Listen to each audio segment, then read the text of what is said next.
Noches. Buenas noches, doctor. Buenas noches, doctor. ¿Cómo está usted? Buenas noches, ¿cómo le va? Son las Señoría y compañeros, buenas noches. 8:01. Y bueno, gracias a Dios estamos ganando este partido en Chile. Y nos toca hacer de tripas corazón, cumplir con el deber de dictar la clase y dejar de ver el partido. Bueno.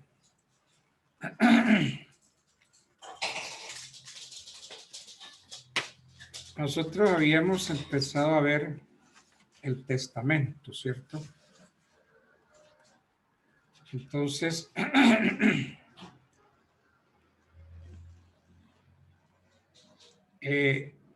habíamos dicho que el testamento pues es la manifestación del derecho de propiedad que faculta al propietario para disponer de las cosas para después de su muerte.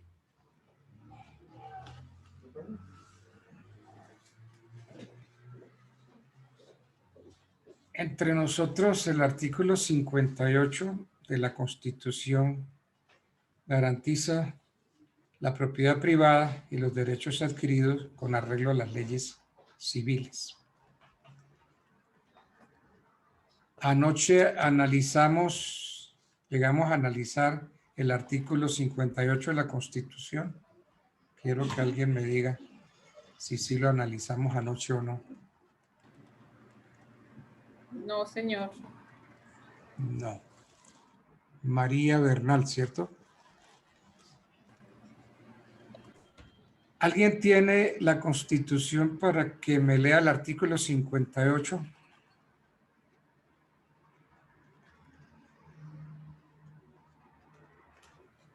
Artículo 58. Se garantizan la propiedad privada y los demás derechos adquiridos con arreglo a las leyes civiles, las cuales no pueden ser desconocidos ni vulnerados por leyes posteriores. Cuando de la aplicación de una ley expedida por motivos de utilidad pública o interés social resultaren en conflicto los derechos de los particulares con la necesidad por ella reconocida, el interés privado deberá ceder al interés público o social. La propiedad es una función social que implica obligaciones.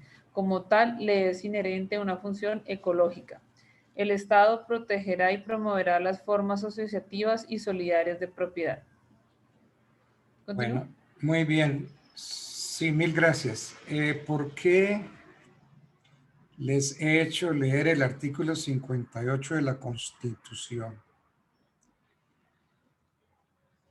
Es que hay algo ahí que me preocupa, que quedó en el año 91 y estamos pasando por alto esa reforma. Miren, a lo que yo me voy es lo siguiente.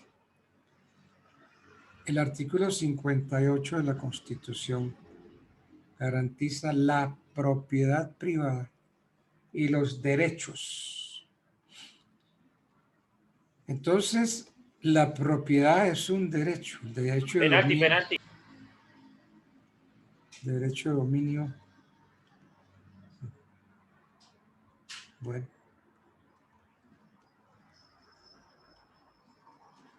Vamos a ver entonces que cobren ese penalti.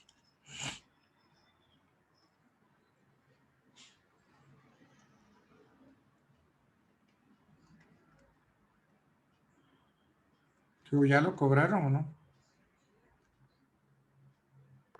No. No, señor, están revisando.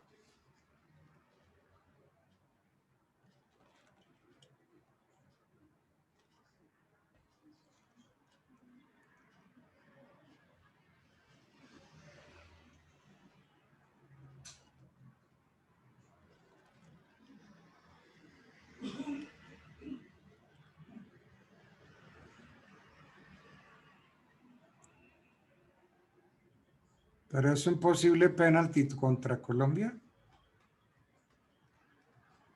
Sí, doctor. Bueno, sí. Doctora Tamar, buenas noches. ¿Será que ya quieren darle la oportunidad a Chile para empatar? Ay, Dios mío. Y veo que en la alineación, cuando yo estaba viendo el partido, el técnico no metió a Quirós, a Falcao. Bueno, entonces sigamos nosotros. Entonces el artículo 58 de la Constitución garantiza la propiedad privada. Y entonces la propiedad es un derecho de dominio o propiedad. Me preocupa el artículo 58 que dice que la propiedad es una función pública, no que preste una función pública, no, dice la propiedad es una función pública. Entonces la Constitución del 91 le quitó a la propiedad el carácter de derecho.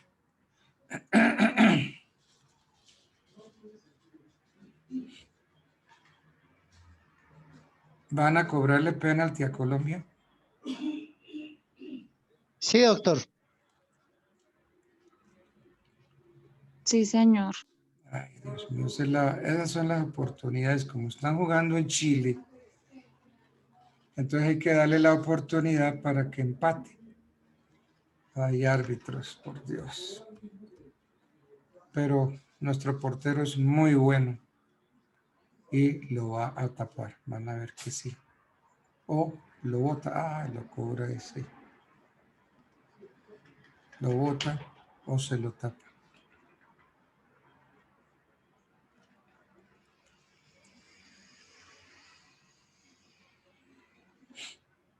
Gol, doctor, gol. No, qué gol.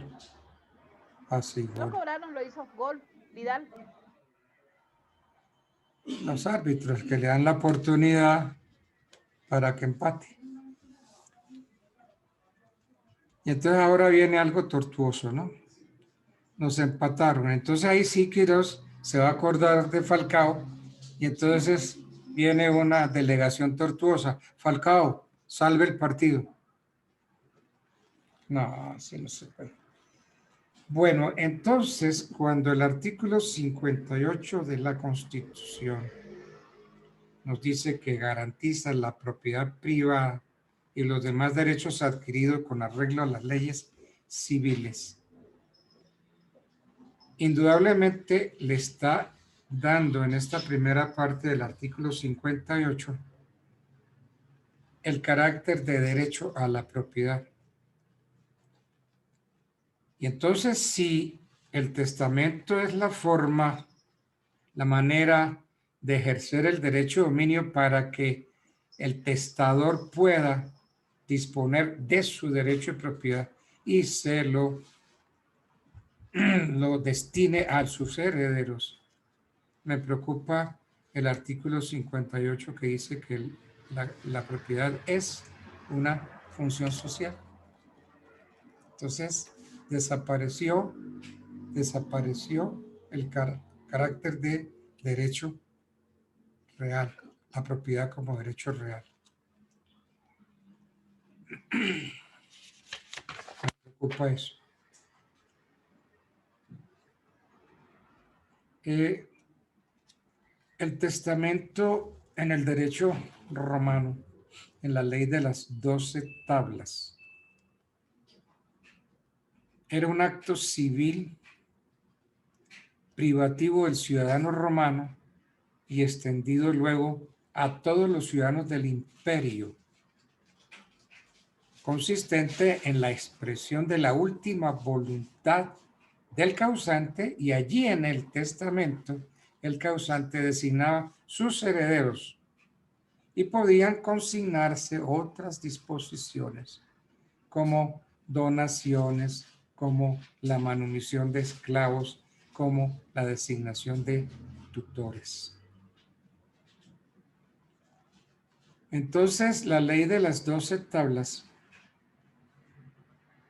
consideró al testamento como un acto civil privativo del ciudadano romano, es decir, un acto que va a ser gobernado por el jus civilis.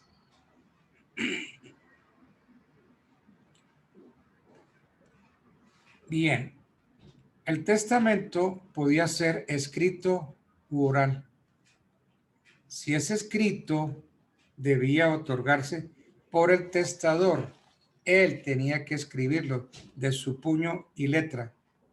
O lo podía hacer un escribano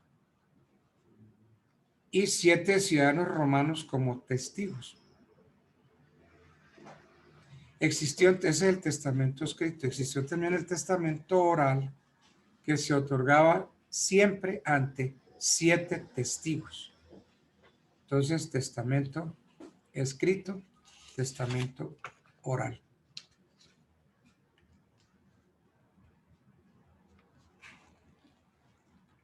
El Código Civil consagra la sucesión testada y la sucesión intestada.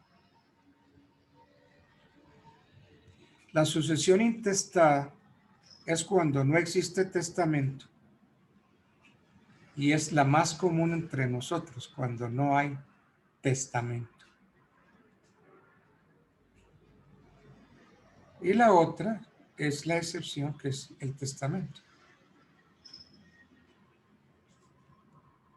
Entonces, la intervención del Estado mediante el establecimiento de asignaciones forzosas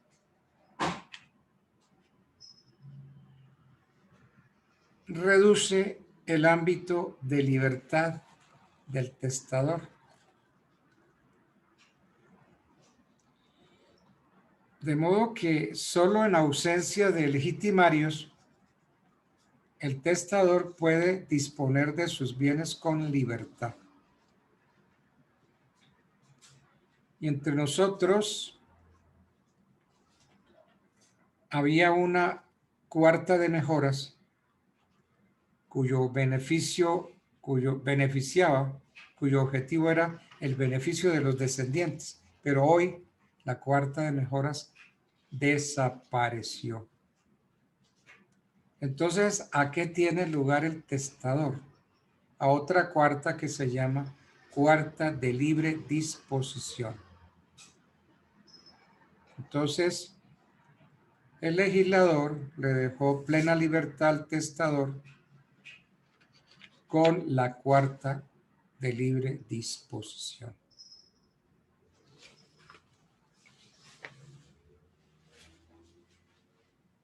Bien.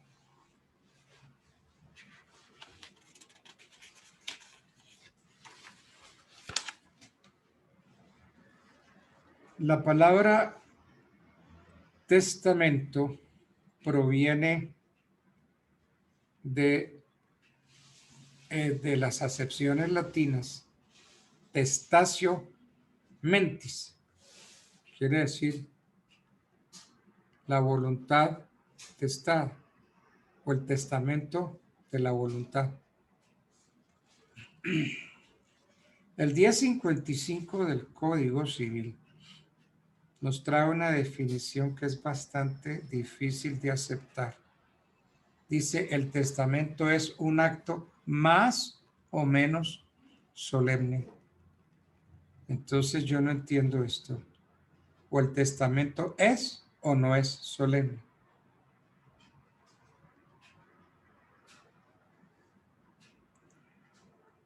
Entonces, ¿el testamento qué es? En primer lugar, es un acto jurídico. ¿Por qué? Porque contiene la manifestación expresa de la voluntad del testador encaminada a que sus bienes se distribuyan después del fallecimiento. Es un acto unilateral porque solamente interviene la voluntad del testador. Entonces, desde ese punto de vista, el testamento es el acto de una sola persona. Y el artículo 1059 de nuestro código nos dice que serán nulas todas las disposiciones contenidas en el testamento otorgado por dos o más personas a un tiempo. Porque es que ha habido testamentos otorgados por dos personas en que se benefician recíprocamente o benefician a un tercero. Eso eran los llamados testamentos mancomunados. Entonces el legislador descartó la posibilidad de otorgar testamentos mancomunados con el artículo 1059. Es decir, testamentos otorgados por dos o más personas simultáneamente. También no permite el testamento recíproco. ¿Cuál es ese? Ese es en que dos o más personas se favorecen entre sí. Entonces esos son los testamentos de hermandad, testamento conjuntos. Dos personas simultáneamente convienen en beneficiarse a sí mismo o beneficiar a una tercera persona. El testamento es también personal porque debe otorgarse directa y personalmente por el causante, por el testador. Es decir, su función es indelegable. Permítanme, yo me voy a tomar unas pastillitas.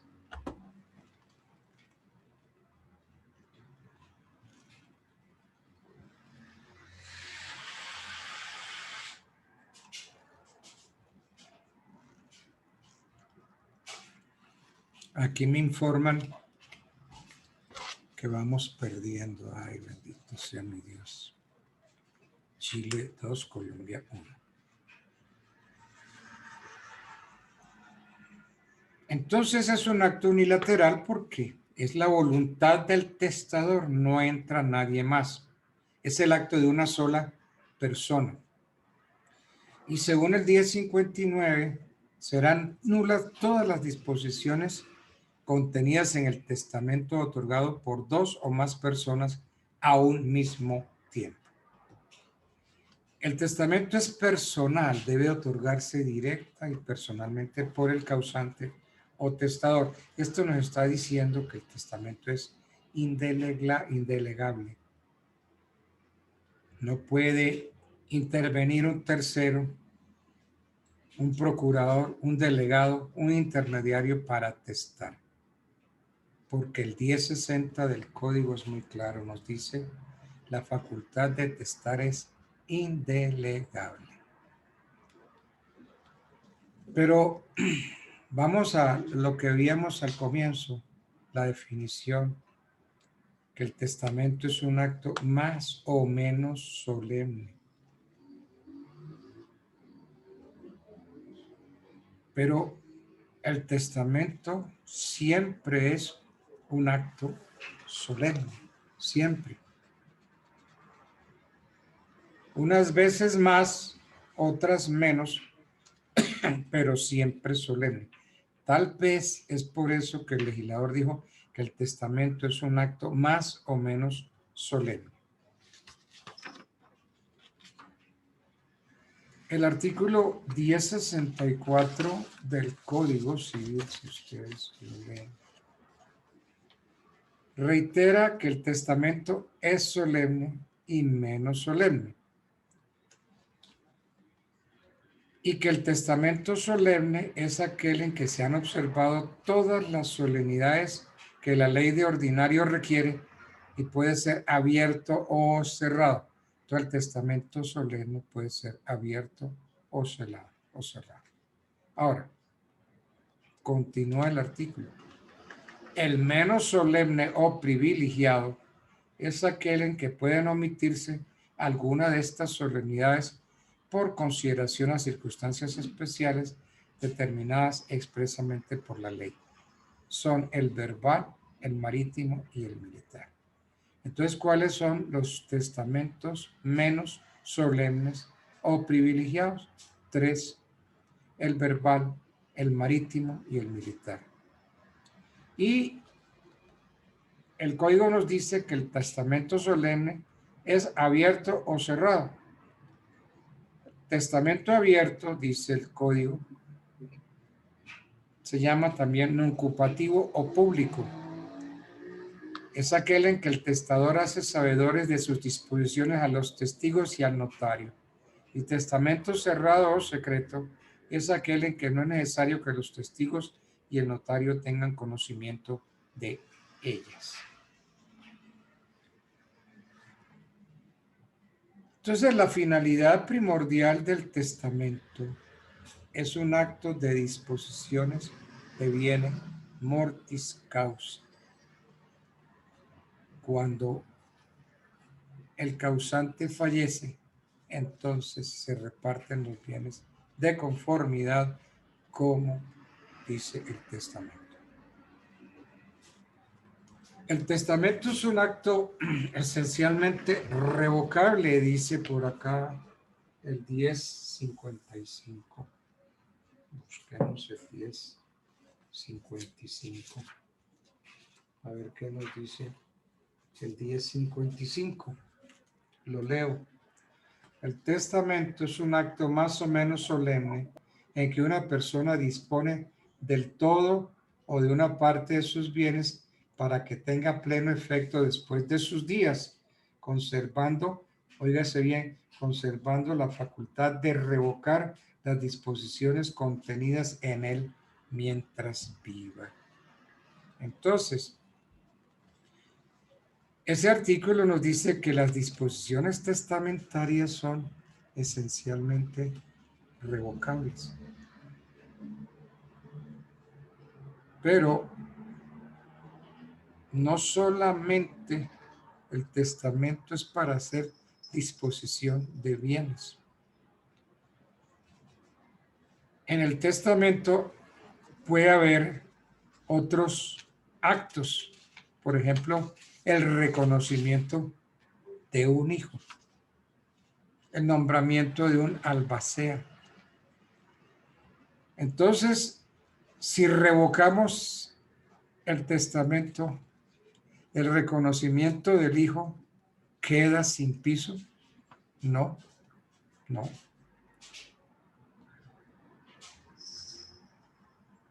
Hay casos de excepción como este, de los que yo estoy mencionando, en los cuales la ley no le concede efectos a la revocatoria del testamento, como es el caso del reconocimiento de hijos extramatrimoniales.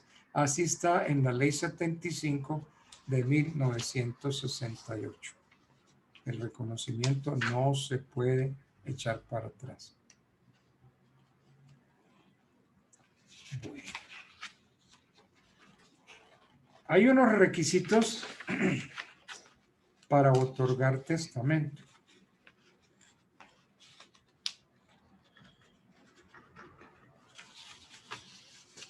Si recordamos el artículo 1055 del Código Civil, que tiene la definición de testamento, pues vemos que es un acto jurídico de naturaleza solemne. Es una manifestación de voluntad encaminada a producir determinados efectos jurídicos. Sin embargo, para que esa manifestación sea plenamente válida, es menester que llene ciertos requisitos. Entonces hay requisitos de fondo y requisitos de forma. Los requisitos de fondo en el testamento contemplan las condiciones o exigencias que la ley tiene respecto de la persona del testador. Y los requisitos de forma hacen referencia al aspecto externo del acto. Entonces el testamento es un acto jurídico que puede ser impugnado porque hay vicios de forma o vicios de fondo. Como la manifestación de la voluntad del testamento va encaminada a producir efectos jurídicos, entonces el testamento debe ser otorgado con el lleno de los requisitos propios de todo acto jurídico. ¿Y cuáles son esos requisitos esenciales de validez para cualquier acto o contrato? Son los que encontramos en el artículo 1502 del Código. Capacidad. Consentimiento que no adolezca de vicios. Objeto lícito y causa lícita. Entonces, si falta uno de esos requisitos, no hay testamento. Eso es lo que nos lleva a estudiar los requisitos de fondo y los requisitos de forma del testamento. Los requisitos de fondo son unas exigencias, unas condiciones establecidas por la ley para garantizar que la voluntad del testador cumpla con la finalidad propuesta.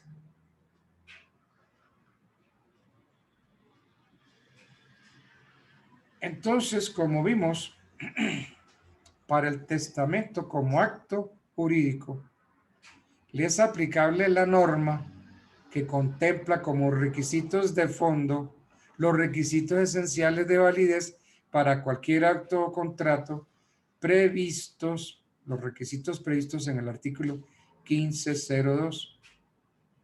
Entonces, para otorgar un testamento válido, es menester la capacidad en el testador, que su consentimiento esté libre de vicios y el objeto y la causa sean lícitas. Hablando de objeto, hay unos errores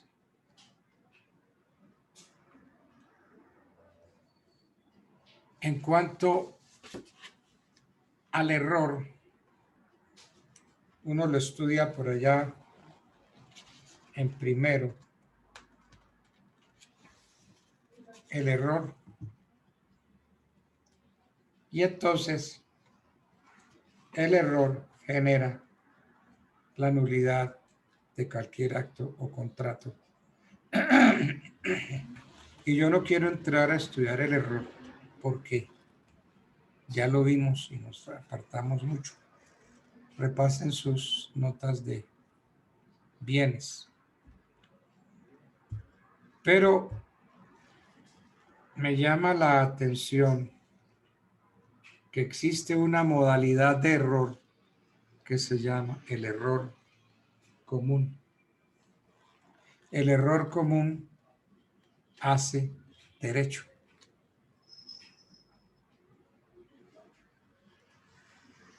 Hace, no sé si 1 año o 2 años, en medicina legal se estaban rasgando las vestiduras porque descubrieron que un médico psiquiatra de medicina legal no era médico. Y entonces, claro, la natural preocupación, todos esos experticios, todos esos actos, todos esos pronunciamientos del Instituto de Medicina Legal, hechos por ese falso médico, ¿qué valor tendrían? Y entonces se reunieron varios abogados con el director de Medicina Legal para estudiar ese caso. Y entonces salieron las teorías del acto inexistente, del acto nulo, en fin.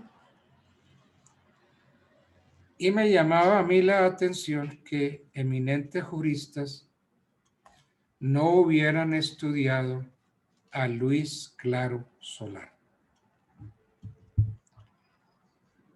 Luis Claro Solar nos recuerda que en la época de Roma se estudiaba derecho canónico o derecho civil.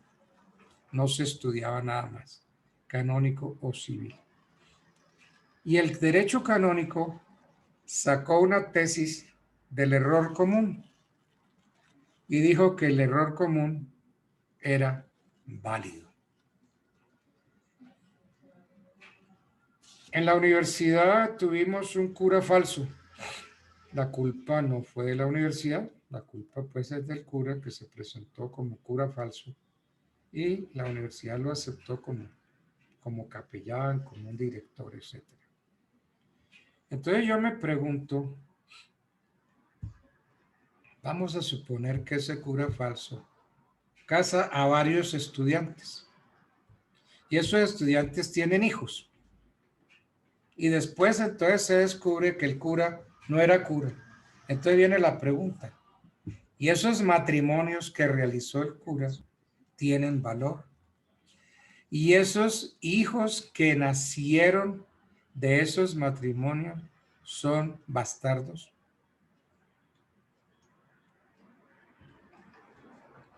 Pues resulta que eso fue lo que pasó con medicina legal, que todos los experticios realizados por ese falso médico para el concepto de los abogados y juristas que consultaron en esa oportunidad, esos actos no tenían ningún valor. Si uno estudia a Luis Claro Solar, él nos trae a colación lo que sucedía en Roma. En Roma hubo un funcionario que se llamó Barbarius Philippus. No lo busquen en ningún libro que no lo encuentran.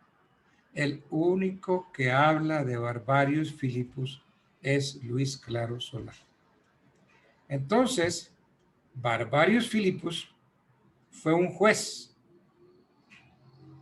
Y entonces se preguntaron en Roma y todas las sentencias, todas las manifestaciones de ese juez, ¿qué valor tenía?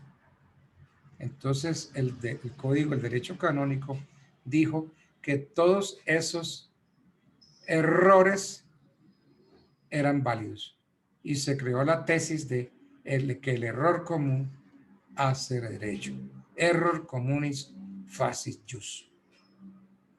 Increíblemente, los juristas que fueron consultados, ninguno habló del error común, ninguno se atrevió a hablar de la tesis del derecho canónico desde la época de Justiniano. El error común hace derecho. Bueno, entonces hay requisitos de fondo, requisitos de forma.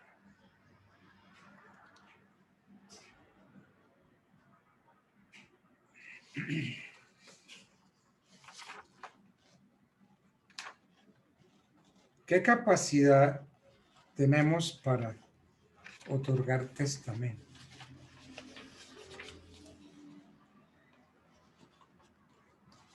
Bajo este acápite, entendemos por capacidad legal la aptitud del testador para otorgar testamento conforme a derecho.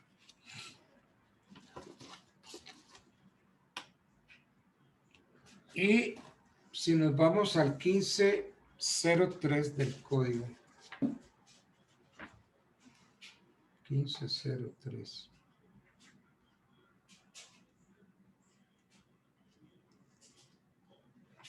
$15.05, 15.02, 15.03. Toda persona es legalmente capaz, excepto aquellas que la ley declara incapaces. Entonces, según el código, A la capacidad la cobija una presunción legal. Toda persona es legalmente capaz. Como otra presunción, todas las personas somos inocentes. Lo que pasa es que desgraciadamente se cambian los sentidos. Hasta hace un tiempo en la fiscalía, usted era culpable hasta que usted probara su inocencia. Usted ya entraba siendo culpable y usted tenía que probar su inocencia. ¡Qué error! La inocencia se presume. Usted no tiene por qué probar su inocencia. Hay funcionarios que cuando la persona declara, entonces le dicen, ¿y usted cómo se declara? Entonces la respuesta es, ¿y cómo quiere usted que me declare? Inocente. Yo soy inocente hasta que el Estado me pruebe lo contrario. En los juzgados hay funcionarios que no saben qué es lo que preguntaron. Yo peleaba mucho, ya después yo no volví a pelear. Mire, señorita, ve aquí, veo en el libro, quiero ver la sucesión, quiero ver el ejecutivo, quiero ver. Y la pregunta es, ¿y usted quién es? Fíjese, ¿y usted quién es? Yo siempre le respondía, mire, señorita, yo soy Edgardo Altamar, un abogado. Sí, pero yo no le estoy preguntando eso. Usted me acaba de preguntar que yo quién soy. ¿Usted quién es? Le estoy diciendo, yo soy Edgardo Altamar, abogado que quiere ver este proceso.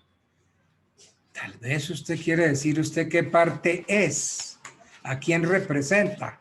Ah, muy bien, entonces yo represento al demandante, represento al demandado. Pero si ven las preguntas, unas preguntas que no tienen sentido. ¿Y usted quién es? No, ¿usted qué es en el proceso? Entonces la capacidad para otorgar testamento está cobijada en el 1503. O sea que toda persona se presume que es capaz. Entonces se aplica el 1503. Entonces toda persona es hábil, toda persona tiene capacidad para testar. Entonces, por lo menos, presumiblemente, toda persona es capaz para otorgar testamento. Claro, ustedes miran, pero es que hay unos incapaces. Exacto. Esos son las excepciones. Entonces, toda persona tiene capacidad para otorgar testamento, exceptuándose aquellas que la ley declara incapaces. Busquemos el artículo 1061 del Código.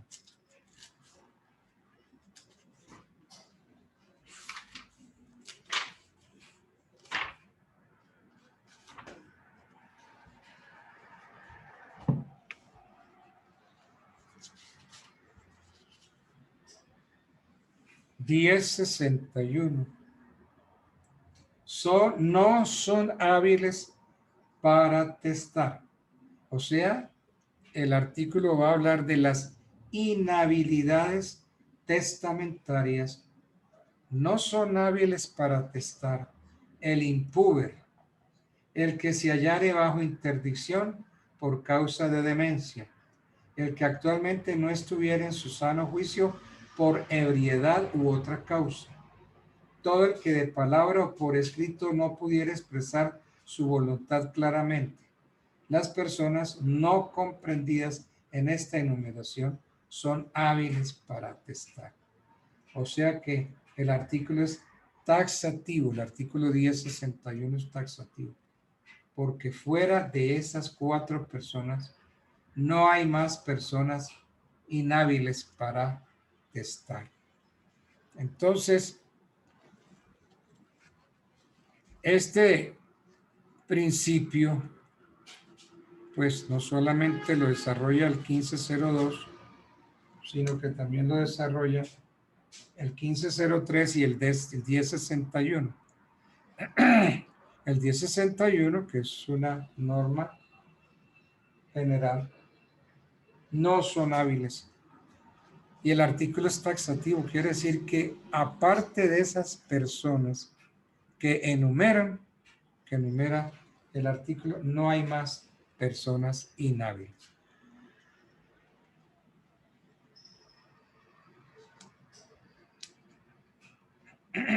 Entonces, las incapacidades están plasmadas en el 1061 del Código Civil.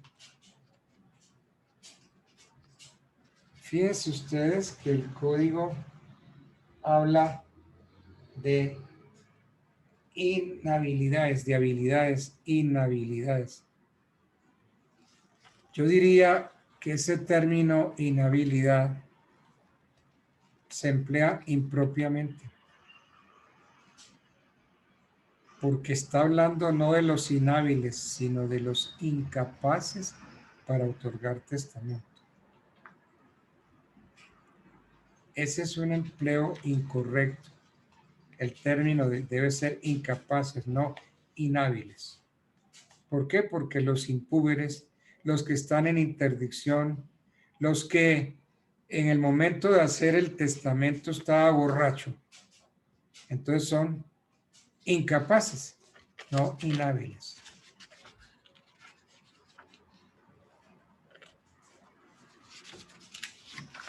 Bueno.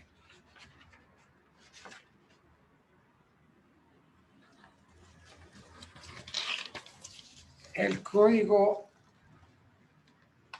en el artículo 1061, numeral 3, dice: el que actualmente no estuviere en su sano juicio por ebriedad u otra causa. Vamos a entender que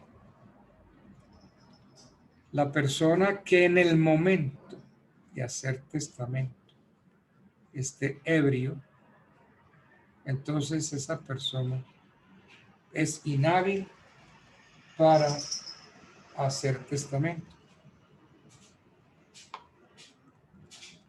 Entonces, esta disposición hace alusión a la circunstancia de encontrarse el otorgante en un estado de anormalidad pasajera, que es el licor. Y se va a recuperar en corto plazo, pero el acto jurídico estaría viciado. Lo mismo es el caso de una persona que bajo la influencia de sustancias alucinógenas o estupefacientes otorga testamento.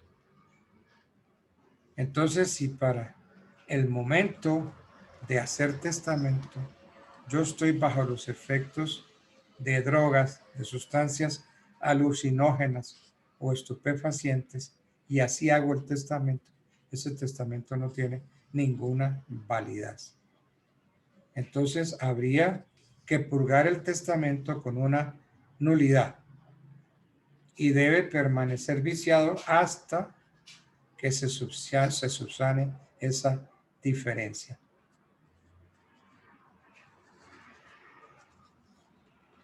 El 1062 nos dice: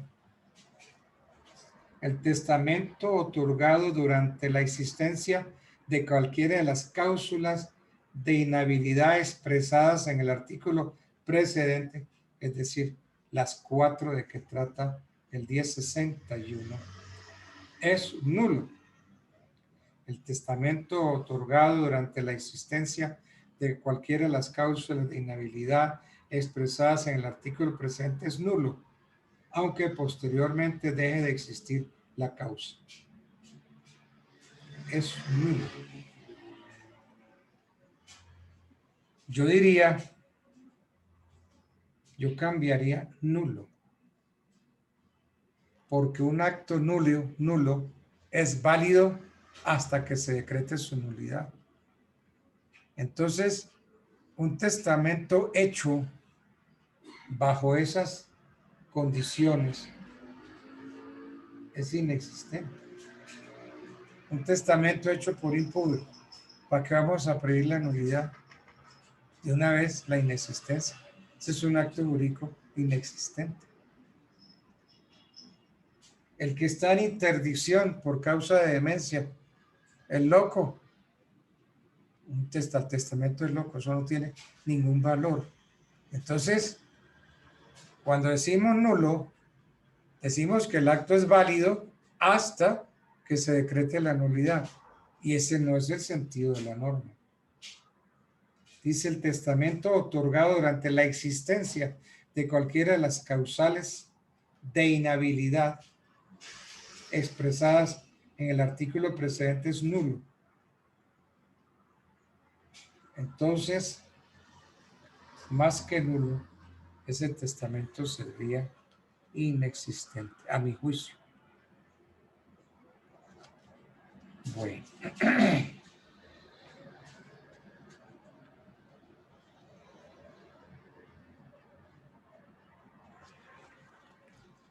El numeral tercero del artículo 1061, el que actualmente no estuviera en su sano juicio por ebriedad.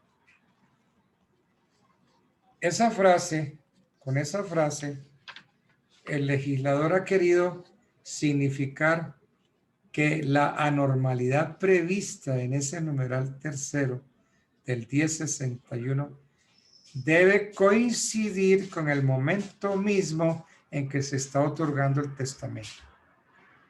¿Por qué?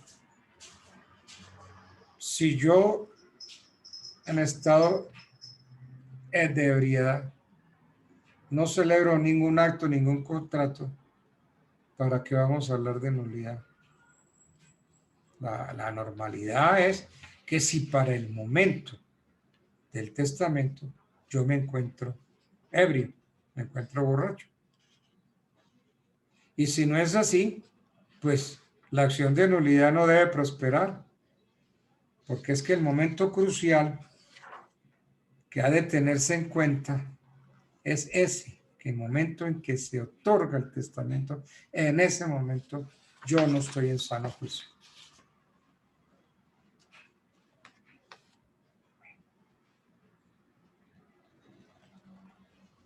¿Qué otra inhabilidad hay? Aquellos quienes de palabra o por escrito no pudieran expresar su voluntad.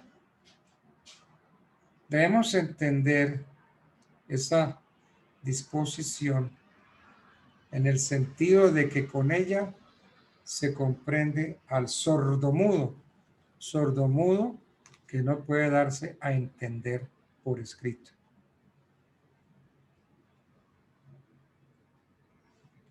Es una disposición con la que se busca dotar al acto testamentario de la mayor veracidad posible.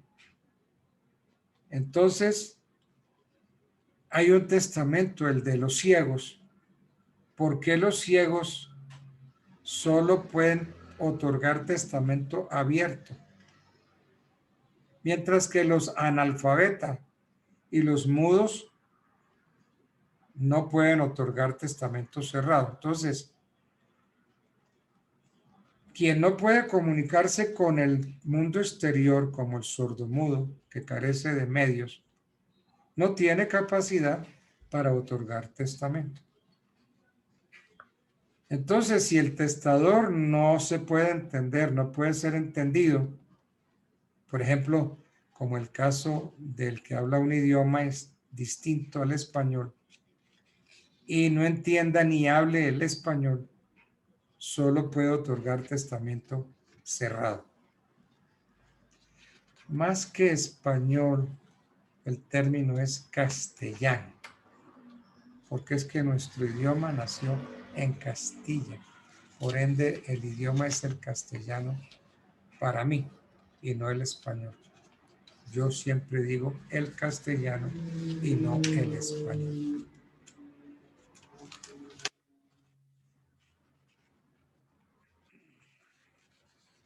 Hay algo que debemos aclarar y no confundir. No se debe confundir la incapacidad o discapacidad con la inhabilidad. Repito, no debemos confundir la incapacidad o discapacidad con la inhabilidad. A diferencia de la incapacidad y con la discapacidad, la inhabilidad presenta casos concretos, porque son ciertas personas las que no pueden celebrar determinados actos, porque si lo hacen, estarían comprometiendo su validez. Entonces, difiere la inhabilidad de la discapacidad. La incapacidad es una ineptitud de carácter general establecida en beneficio de quien la padece. La incapacidad. Mientras que la inhabilidad concierne a casos específicos de personas con el fin de proteger a terceros de buena fe. En el derecho de sucesiones hay dos casos de inhabilidad. Una, la que prohíbe al último confesor del causante, no solamente es el cura, el último confesor del causante, sino que también es la comunidad o la parroquia a la cual corresponde recibir la herencia legal. Y la otra es la prohibición para el notario ante quien se otorgó el testamento. Miremos el artículo 1022 del Código Civil.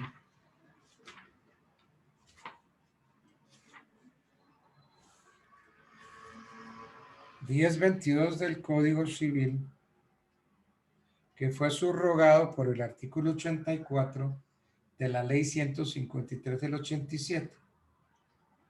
Por testamento otorgado en la última enfermedad, no puede recibir herencia o legado alguno, ni aun como albacea fiduciario, el eclesiástico que hubiere confesado al testador en la misma enfermedad o habitualmente en los 2 últimos años anteriores al testamento, ni la orden, convento o cofradía de que sea miembro el eclesiástico, ni sus deudos por consanguinidad o afinidad dentro del tercer grado.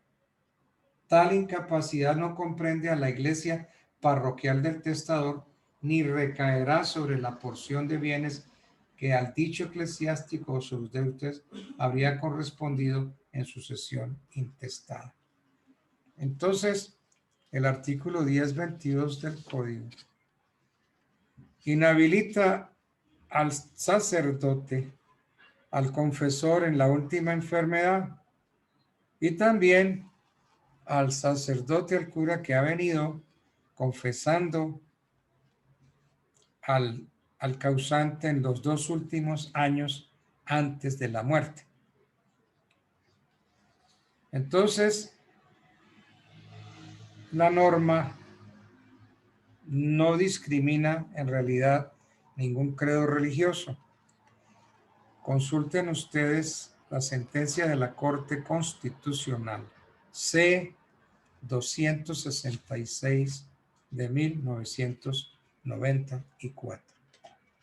A ver qué dice esa sentencia C-266 de 1994. Entre otras, vamos a hacer examen el viernes. Es un examen oral y después ¿Qué, doctor? lo sustentan. El viernes vamos a hacer examen. Un examen oral. ¿Oral?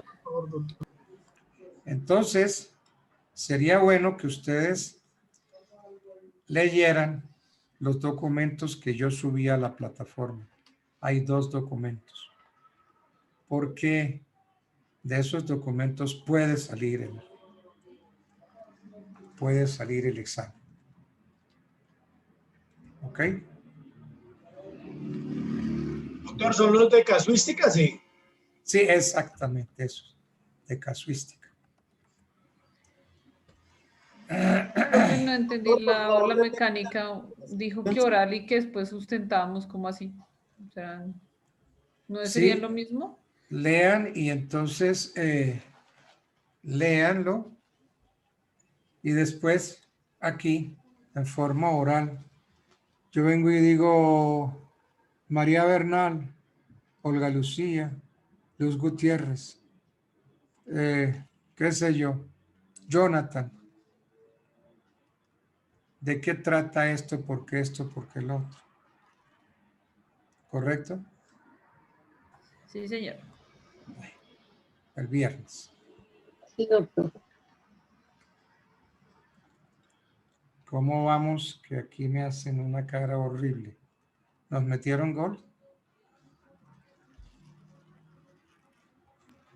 Anularon o no. Los que están viendo, porque este partido lo están viendo todos, con algunas honrosas excepciones. Bueno. Bueno.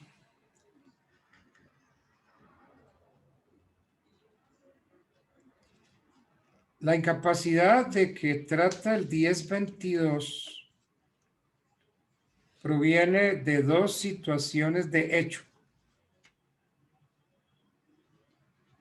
La influencia del sacerdote puede ejercer mucho en el testador, sobre todo en las disposiciones de última voluntad que lo favorezcan a él o a la orden, convento o cofradía a la que pertenezca el cura, o que beneficie a los parientes próximos. Entonces, esto nos está indicando con toda nitidez que el testamento debe otorgarse siempre con posterioridad a la fecha de la confesión para que la mencionada incapacidad exista. Entonces, hay dos situaciones: confesión durante la última enfermedad y confesión habitual. La confesión durante la última enfermedad es la que trata la ley 153 del 87, subrogado por el artículo 84 de la ley 157. Disculpe, doctor, ¿cuál ley? La ley 153 del 87, artículo 84, que ya lo habíamos leído. ¿Por qué no se lee usted el artículo 1022 del código? Hágame el favor, léame ese artículo 1022.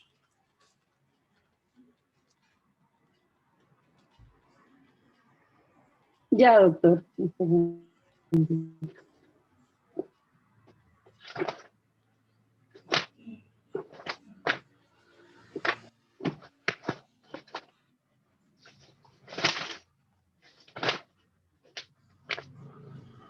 Artículo 1022, incapacidad especial. Subrogado, ley 153 de 1887, artículo 84. ¿Ve? Es el artículo. Por testamento otorgado en... Sí. Señor. Perdón. No, continúe que la estaba interrumpiendo. Por testamento Gracias, otorgado en la última. Por testamento otorgado en la última enfermedad no puede recibir herencia o legado alguno, ni aún como albacea fiduciario el eclesiástico que hubiere confesado al testador en la misma enfermedad o habitualmente en los 2 últimos años anteriores al testamento, ni la orden, convento o cofradía de que sea miembro el eclesiástico, ni sus deudos por consanguinidad o afinidad dentro del tercer grado. Tal incapacidad no comprende a la iglesia parroquial del testador, ni recaerá sobre la porción de bienes que al dicho eclesiástico o sus deudos habrían correspondido en sucesión intestada. Dices por qué terminaron. Mi papá la dejó. Voy con la que está. Mi papá la muy. Sus deudos habrían correspondido en sucesión intestada. ¿Ok? No encontró. Y es aquí otra acá. Y hay una paliza que casi lo mata. Bueno. ¿A quién le dieron paliza que casi lo mata?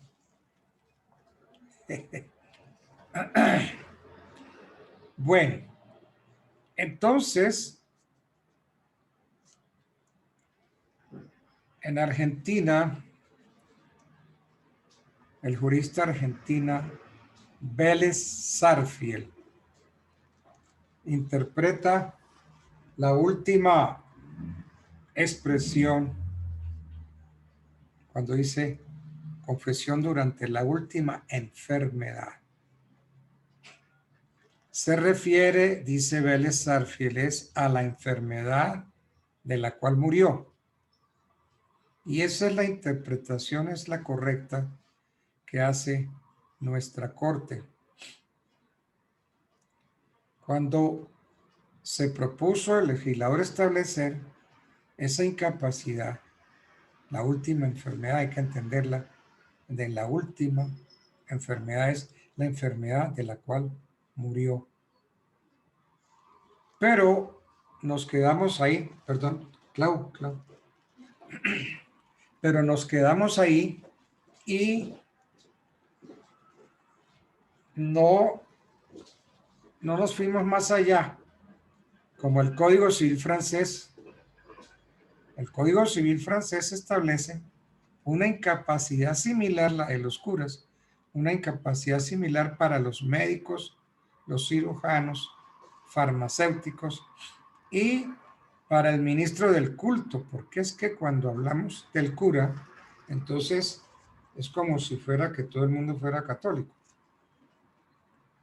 Pero ya, en el caso de Colombia, ya no podemos decir que la religión predominante 100% es la católica, porque ya existen otras religiones. Entonces, hay que incluir, como dice el Código Civil francés, hay que incluir los médicos y también los ministros del culto que hayan tratado a la persona durante la última enfermedad, durante la enfermedad de la cual murió. Los otros códigos, el civil argentino, el francés y el español, son más precisos que el nuestro. El nuestro se refiere. Lo que pasa es que en 1887 Colombia era un país 100% católico. ¿Sí? 100% católico. Entonces tenemos que entender el espíritu del 1022 que se hizo con el artículo 84 de la ley 153 del 87.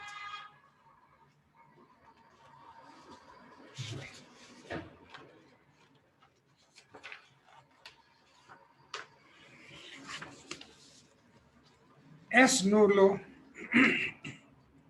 el testamento otorgado sin existir libertad en la voluntad del testador. Nulo. Y entonces salen los vicios del consentimiento, el error, la fuerza y el dolo. Entonces, para el testamento, cada uno de estos vicios puede ser causa de nulidad, error, fuerza y dolo. De todos estos errores, cuando uno estudia los errores,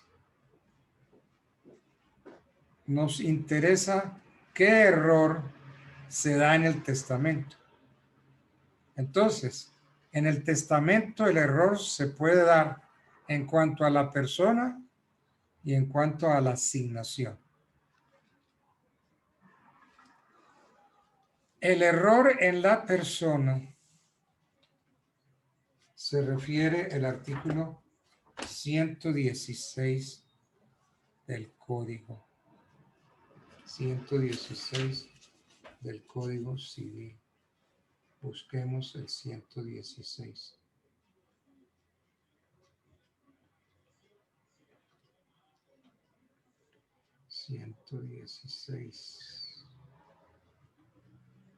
Modificado por el decreto 2820 del 74, artículo 20. Las personas mayores de 18 años pueden contraer matrimonio libremente. En cuanto a la persona,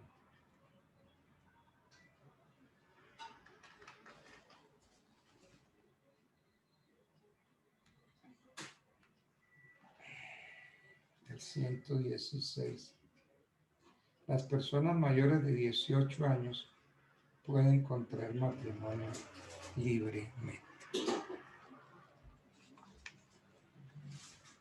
No hay más error en cuanto a la persona. No hay otro tipo de error. Y hay un error en cuanto a la asignación.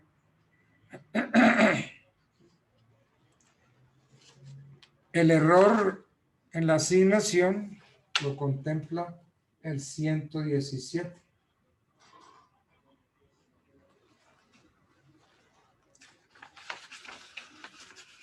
Pareciera que el artículo 117 del Código nos dice que la asignación que pareciere motivada por un error de hecho, de manera que sea claro, sin que este error no hubiera tenido lugar, se tendrá por no escrita. Entonces, cuando se presente error en la designación de la cosa, entonces debe ¿Qué tener artículo, perdón? el 117 del Código. Pero ese me hace el permiso para el matrimonio de menores. Si es que estamos en el error de la persona. Los menores de la edad expresada no pueden, porque esta es autorización para el matrimonio de menores. Los menores de la edad expresada no pueden, o sea, los 18 años, no pueden contraer matrimonio sin el permiso expreso por escrito de sus padres legítimos o naturales. Si alguno de ellos hubiere muerto o se hallara impedido para conceder este permiso, bastará el consentimiento del otro. Y entre paréntesis, estando discordes, prevalecerá en todo caso la voluntad del padre. En los mismos términos de este artículo, se necesita el consentimiento del padre y de la madre adoptantes para el matrimonio del hijo adoptivo menor de 18 años o de la hija adoptiva menor de 18 años. Entonces, se refiere a ese error cuando es por un menor de edad, porque los menores de edad no pueden contraer matrimonio. Otro de los vicios del consentimiento es la fuerza, el error, la fuerza y el dolo. La fuerza, pues, es esa presión externa ejercida sobre el testador para obtener de él un pronunciamiento en el testamento. Entonces, para que sea un vicio del testamento, necesitamos que sea grave, es decir, capaz de producir una impresión en el causante, atendiendo su edad, sexo y condición. Entonces la fuerza debe ser injusta, es decir, por fuera del derecho. Debe ser determinante, o sea, capaz de producir en el testador una impresión fuerte. No es lo mismo la presión en una persona de 30, 40 años que una persona de 90 o 100 años.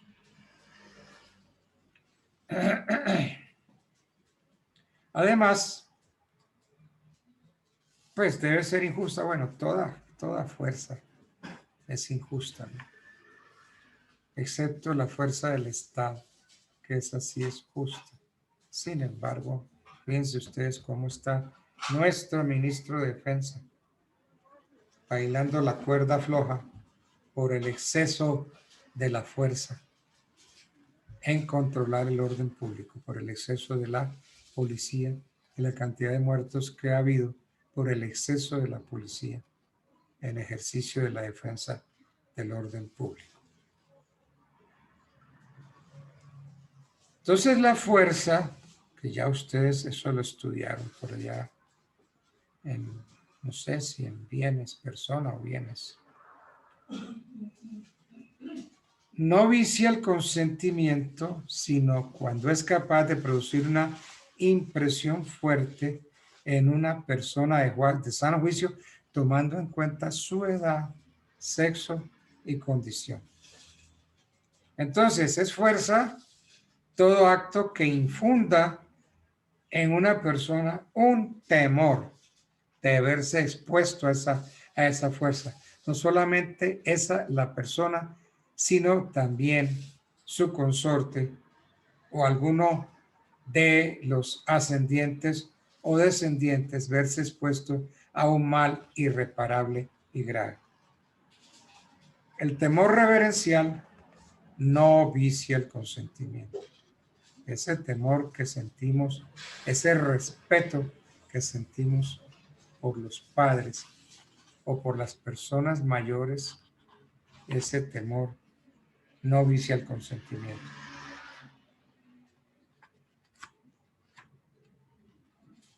Entonces, nos interesa la fuerza en el testamento, es decir, porque el testamento en que de cualquier modo haya intervenido la fuerza es nulo. Si intervino la fuerza para realizar el testamento, ese testamento es nulo.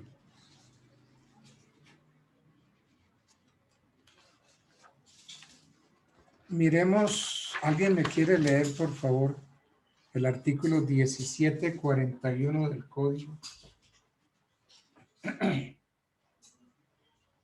Alguien que no esté viendo el partido.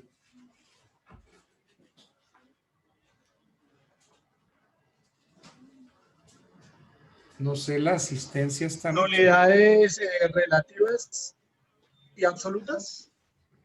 Déjeme ver, yo miro aquí 1741, ¿sí? Yo voy a mirarlo, a ver, perdónenme, a ver un momentico. Entonces, nulidades absoluta y relativa. Fin. Artículo 1741. Nulidad producida por un objeto o causa ilícita y la nulidad producida por la omisión de algún requisito o formalidad que las leyes prescriben para el valor de ciertos actos o contratos en consideración a la naturaleza de ellos y no a la calidad o estado de las personas que los ejecutan o acuerdan. Son nulidades absolutas. Hay asimismo nulidad absoluta en los actos y contratos de personas absolutamente incapaces. Cualquier otra especie de vicio produce nulidad relativa y da derecho a la restricción del acto o contrato. Bueno, entonces, ¿qué conclusión vamos a sacar de ese 1741? Que la fuerza como vicio del consentimiento no produce nulidad absoluta. Entonces, si se configura la fuerza, solamente podríamos pedir la rescisión. La rescisión sería la nulidad relativa. Pero acordémonos que el derecho a la rescisión tiene una prescripción de 4 años, 1750. El plazo para pedir la rescisión durará 4 años. Plazo para impetrar la acción rescisoria, 4 años. Pasados esos 4 años, si no se alegó, queda saneada el vicio, queda saneado. De conformidad con el 1750 y siguientes.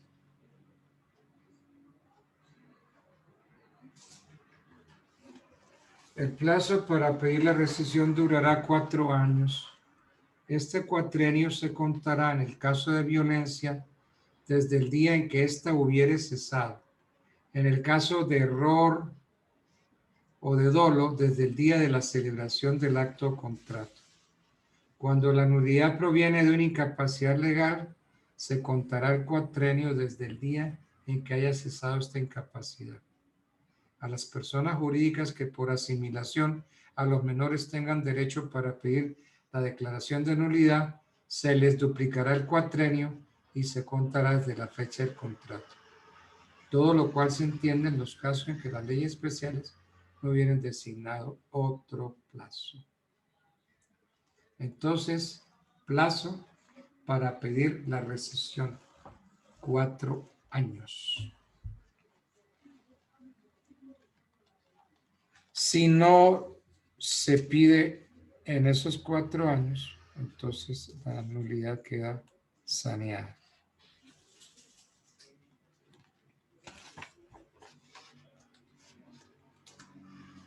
Eso es la fuerza, el dolo. El dolo nos lo enseñan en la universidad como esa maniobra, esa triquiñuela, ese artificio fraudulento que inclina la voluntad de quien lo padece, vicia el consentimiento en el común de los actos jurídicos, por consiguiente en el testamento también. En el testamento no hay una especificación así muy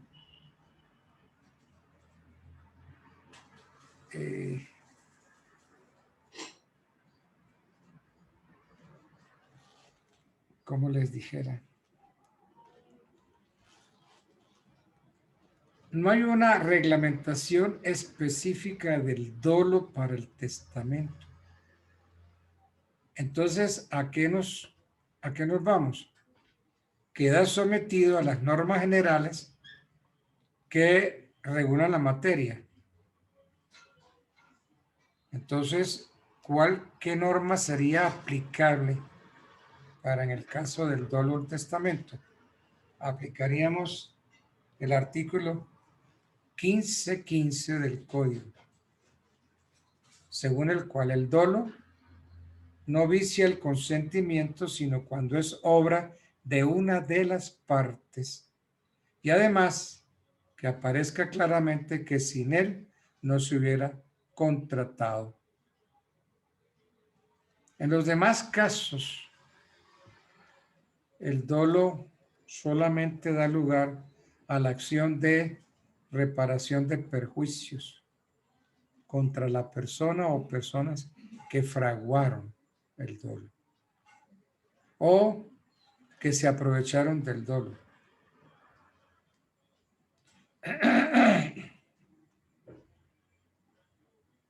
Entonces, si en el testamento el dolo es obra de una persona no beneficiada con el dolo, ¿qué ocurre entonces? con ese testamento.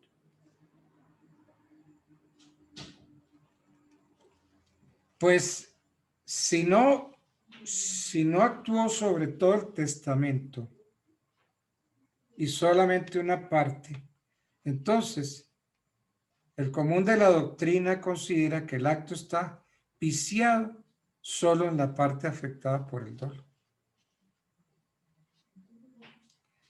También entonces tiene que haber objeto y causa lícitos. Entendiendo por causa entre nosotros el móvil que induce a contratar, el móvil que induce al testamento. Eso es por causa. Bueno.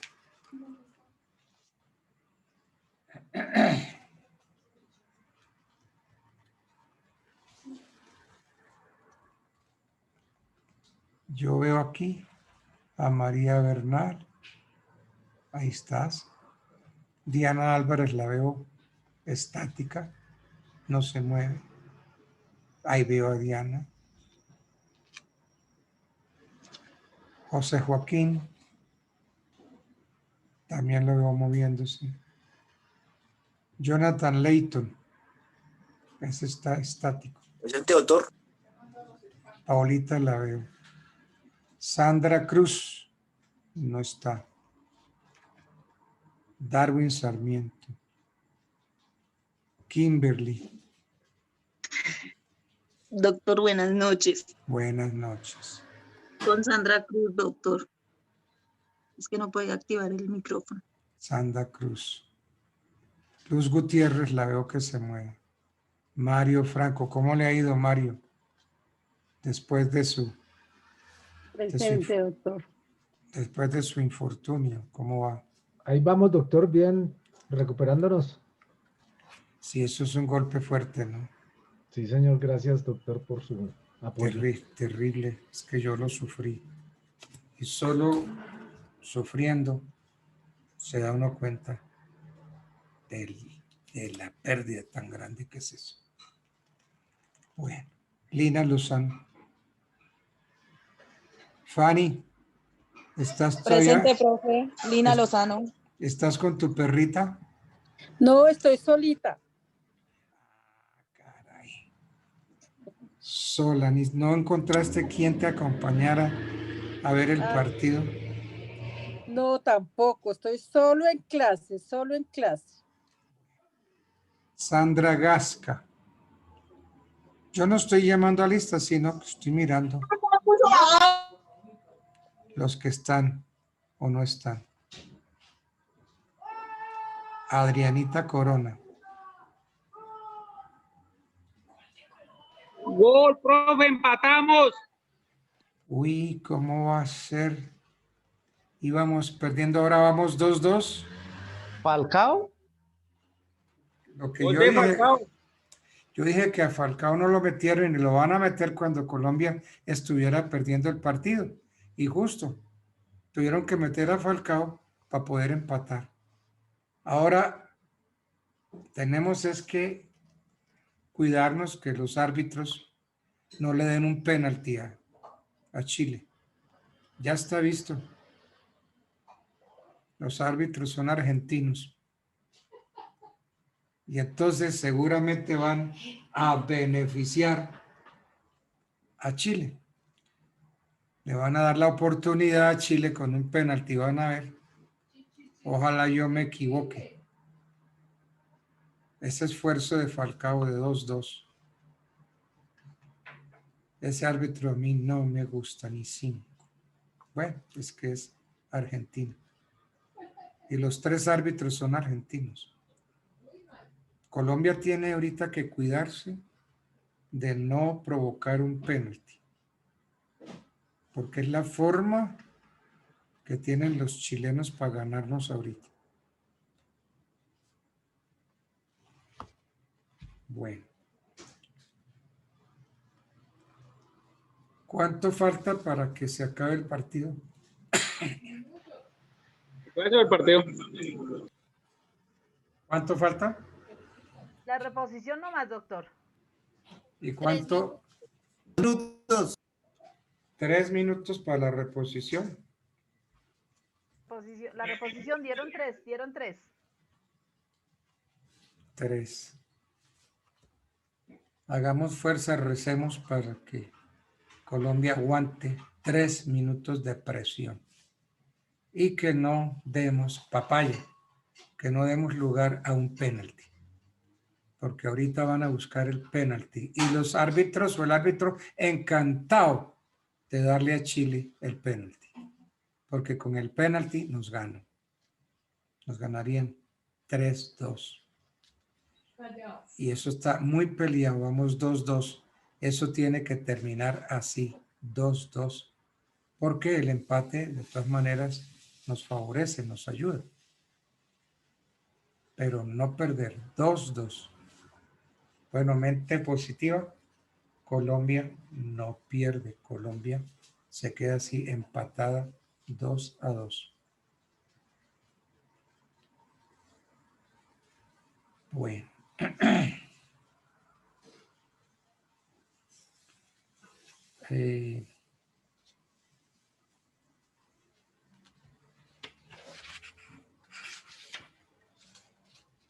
Yo voy a seguir haciendo un análisis y los que están pendientes y le transmiten a los compañeros qué fue lo que vimos en estos últimos minutos.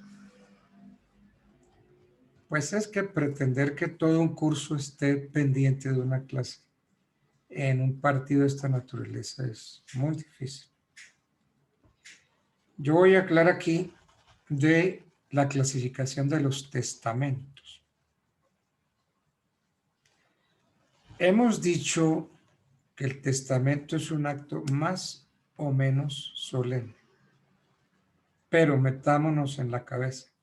El testamento siempre es solemne.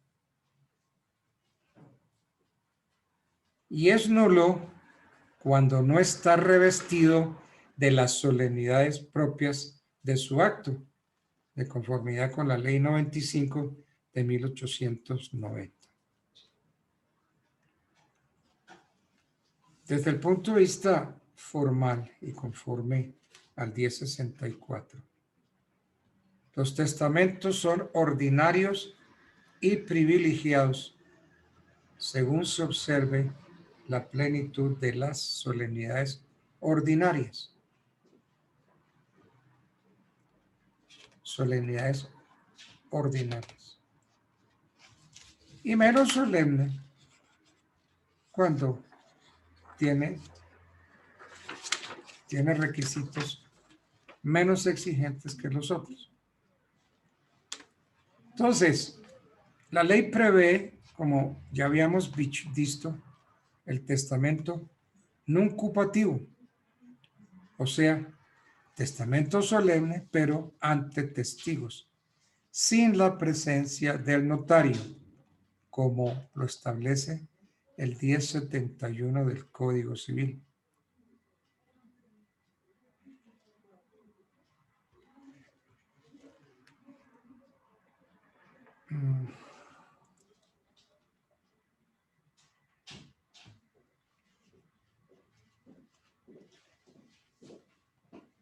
Y hay una primera clasificación en dos grandes categorías: los solemnes y los menos solemnes o privilegiados. Los testamentos más solemnes, unos son abiertos y otros cerrados. Los testamentos más solemnes pueden ser ordinarios o extraordinarios. Entonces, y los testamentos menos solemnes, la ley los denomina privilegiados. Son 3 nomás: verbales, marítimos o militares. Bueno, ¿qué hubo? ¿Ya se acabó los 3 minutos? No. Ya, sí, señor, ya finalizó. Ya se acabó, doctor. ¿Quedamos 2-2? Exactamente, Sí, señor. doctor. Sí, señor. Bueno, Verbales marítimos, ¿cuál más, doctor? bendito sea mi Dios que Colombia no perdió. Militares. Colombia le empató a Chile. Qué bueno. Muchas gracias. Muy bueno. A pesar de los árbitros argentinos.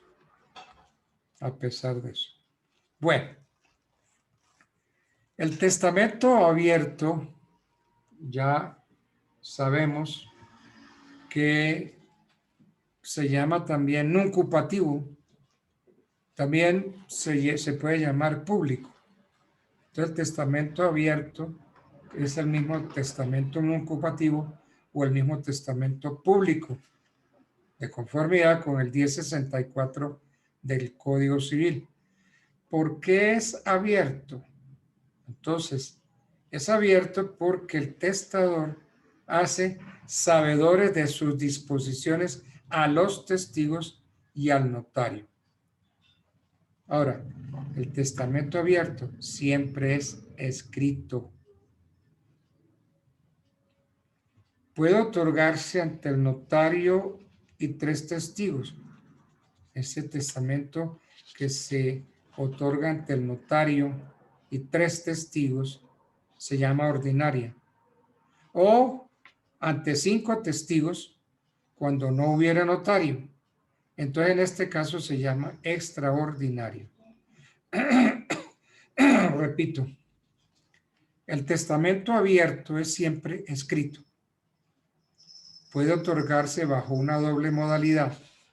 Se otorga ante el notario y 3 testigos. Ese testamento se va a llamar testamento ordinario. ¿Y cuál es el extraordinario? El que se otorga ante 5 testigos sin notario. Ese testamento se llama extraordinario.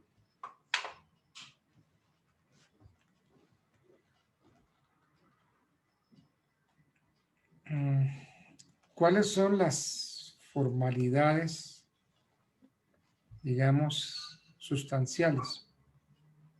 Profe, disculpe, ese testamento extraordinario, pues al no realizarse ante notario y solo los 5 testigos, ¿cómo sería la formalidad de ese testamento? O sea, no sé, no me imagino todo ese testamento. Sí, porque es que para la redacción del testamento se necesita la presencia de los testigos que llaman testigos testamentarios. Entonces, si se hace ante 2 o si se hace ante 5. Entonces, el testamento será presenciado por el testador, por el notario y por los testigos. Entonces, si hay notario y testigos, pues si son 2, entonces el testamento es público. Pero si se hace ante 5 testigos, entonces ya el testamento cambia, ya varía. Ya sería el testamento extraordinario. Sí, entonces ordinario simplemente ya sabemos. Pero acuérdense que siempre es escrito, ¿no? Entonces, si se hace ante el notario y 3 testigos, es ordinario. Y si se hace simplemente ante 5 testigos, sin haber notario, es extraordinario. ¿Ok? Eso es simplemente de denominación.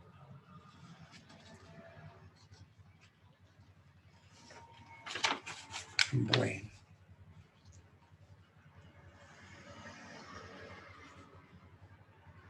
Bueno, yo voy a mirar mi programa.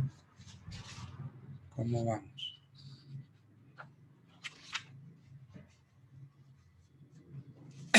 Bueno, entonces hay dos especies de testamento, el testamento abierto y el testamento cerrado. ¿Alguien quiere leerme el artículo 1073 del Código? El testamento abierto.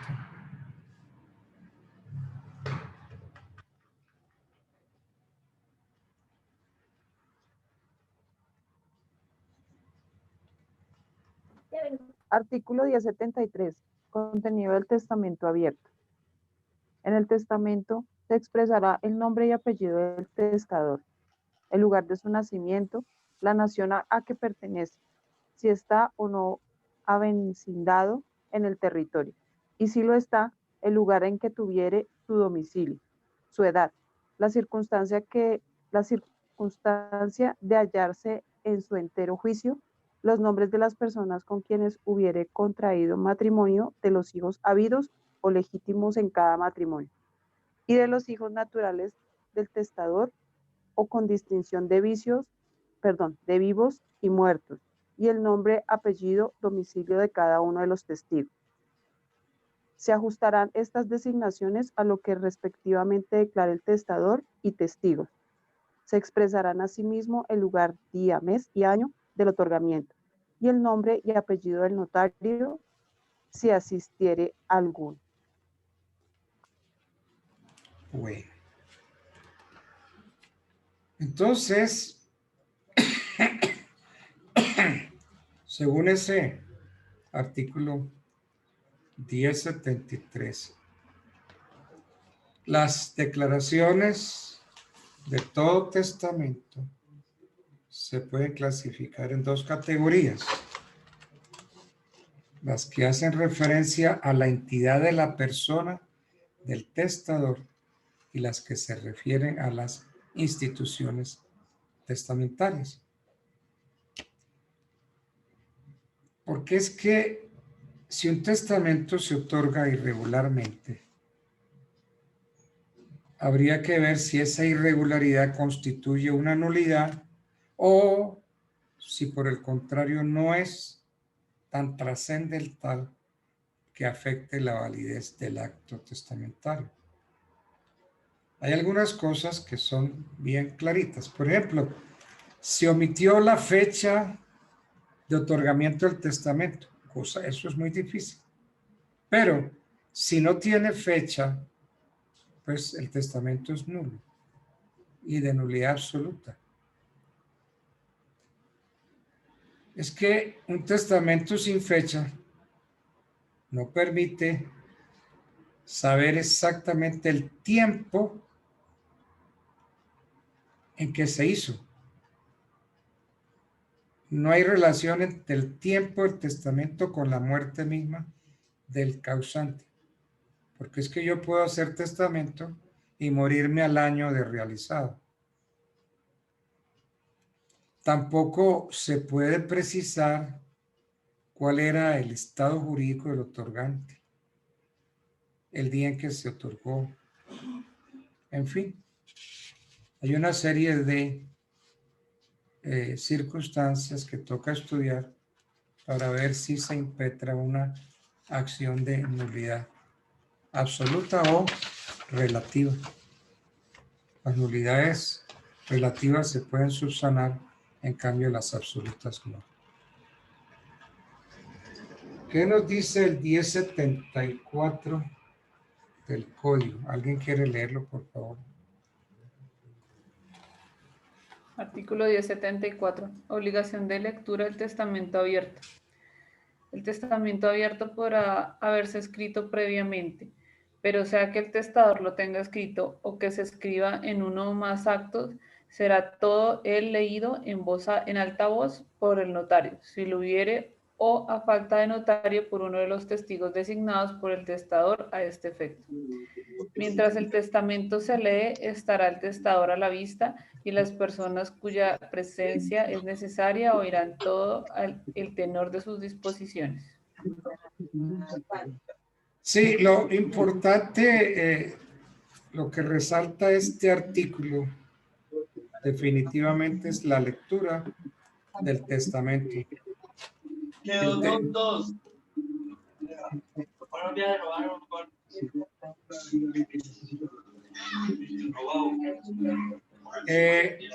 Lo fundamental entonces es que el testamento se lea ante el notario. Perdón, tengo mucho ruido. Me obstaculiza.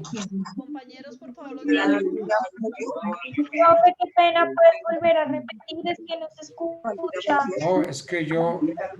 apaguen los micrófonos, por favor. Porfa, apaguen los micrófonos porque no dejan escuchar y hablar al profesor.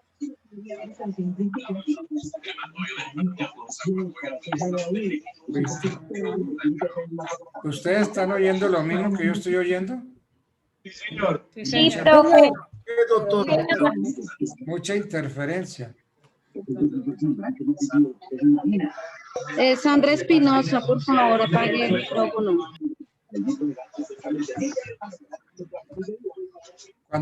Cuando había partido no hablaban y ya se acabó el partido y ya así estamos hablando. Bueno, entonces...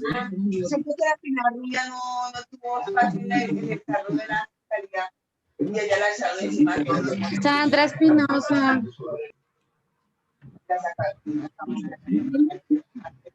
Por favor, lo voy a referir a lo último entonces.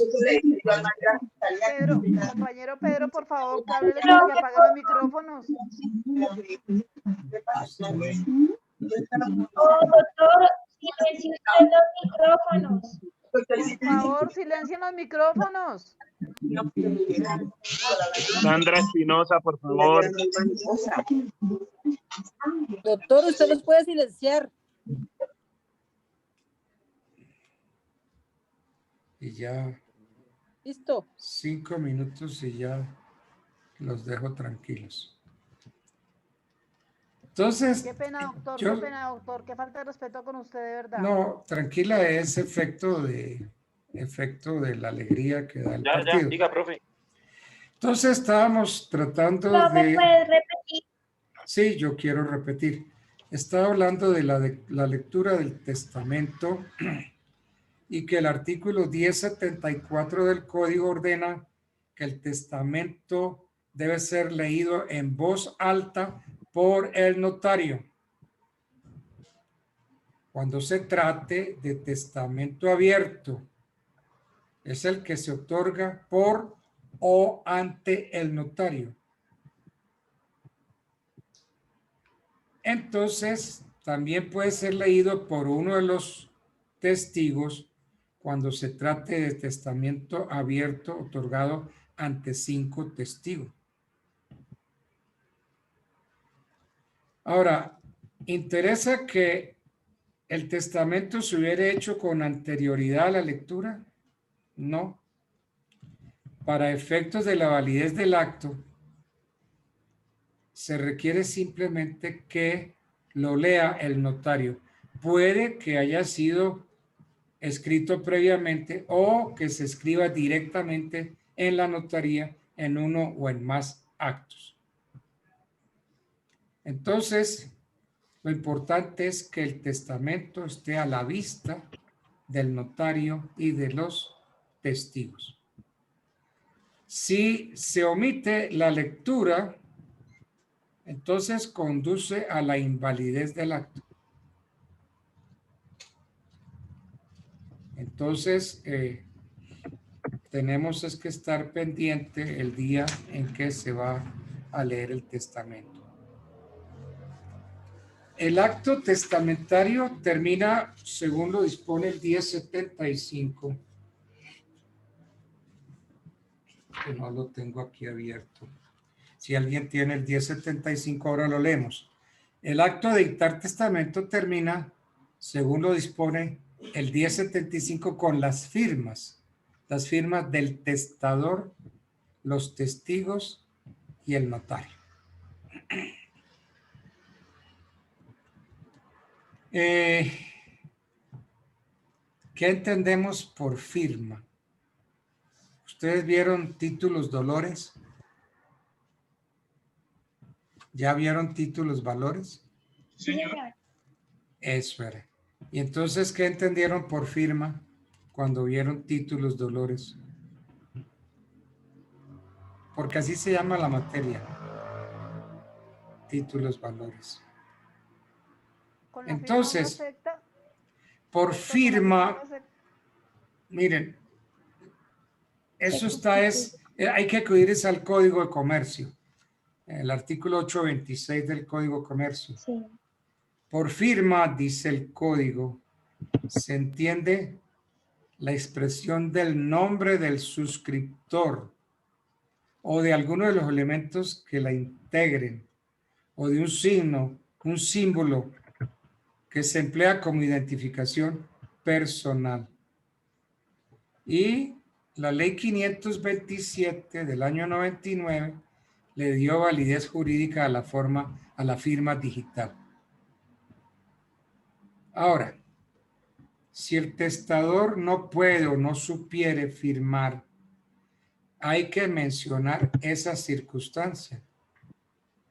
Y entonces, si no puede o no sabe firmar, entonces se acude a lo que se llama la firma a ruego.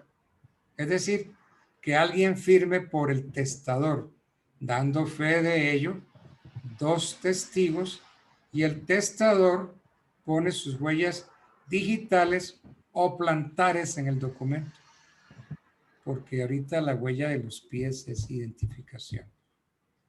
Lo mismo que la huella de las nalgas también es identificación. Pero ni más faltaba que uno va a llegar a una notaría y entonces se baja los calzones, le untan las nalgas de esa tinta negra y se sienta en el testamento. En cambio, la huella plantar sí. Fíjense que a los niños les toman la huella plantar. Las firmas por medios mecánicos en ningún caso pueden ser admitidas para el otorgamiento del testamento. Entonces, la firma es la que usa siempre la persona para sus actos públicos y privados. Yo no estoy de acuerdo en que comprenda el nombre, los nombres y los apellidos, porque es que en las firmas usted lo que menos ve es nombre y apellidos. Usted ve garabatos, pero ese garabato es el que me identifica. Ese garabato es el mío. Entonces hay controversia sobre si signos trazados por el testador al pie del testamento constituyen la firma requerida por la ley para la validez del testamento. Yo diría que no, solamente en el caso de que el testador sepa y pueda firmarlo. Pero es que aún así la firma suele ser un garabato en el cual no vemos ni nombres ni apellidos. Pero es la firma. Bueno, entonces yo creo que podemos dejar aquí esta clase de hoy, un poquito tortuosa, pero una clase feliz, porque yo tenía miedo de que Colombia perdiera ante los chilenos. Pero como vamos bien, decía una loca y la llevaban de las... Bueno, entonces feliz noche, que descansen. Feliz noche, doctor, muchas gracias. Feliz noche, doctor, que descanse. Hacer lo mismo, pues. Gracias, gracias. Chao, profe, que esté bien. Gracias. Gracias, ok, chao. Feliz noche, doctor. Feliz noche para todos. Gracias, doctor. Igualmente.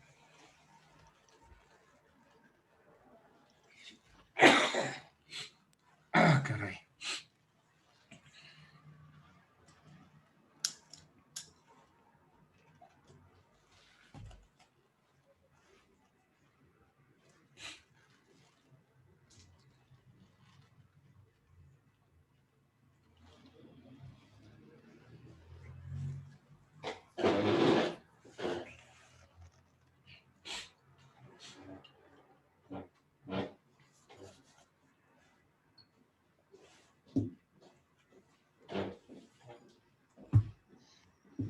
Listo.